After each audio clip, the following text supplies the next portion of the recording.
Welcome to Not Milk Never Milk. Subscribe if you're lactose intolerant. You start by preparing the SSD and system so cloning succeeds. First, back up critical files and create a full system image. This saves time if anything fails. Once done, confirm the new SSD has equal or larger usable space than the Windows partition and connect it via SATA or USB to SATA adapter. Next, download a reputable cloning tool and initialize the SSD as GPT for UEFI systems, or MBR for older legacy boot. Make sure Windows is updated and no heavy tasks are running.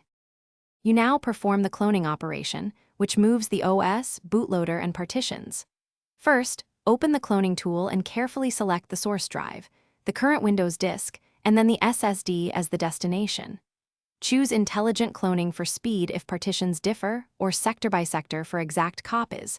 Resize the system partition during the process if needed. Start cloning and watch progress. Do not disconnect cables or lose power, because interruption corrupts the image. Once the clone finishes, verify the tool reports success and check partition sizes. You finish by switching the system to boot from the new SSD and validating Windows runs correctly. Power down and either physically swap drives or enter BIOS/UEFI to set the SSD as first boot device. Save and restart. Once Windows loads, open Disk Management to expand partitions, remove the old drive letter, and optimize alignment if needed.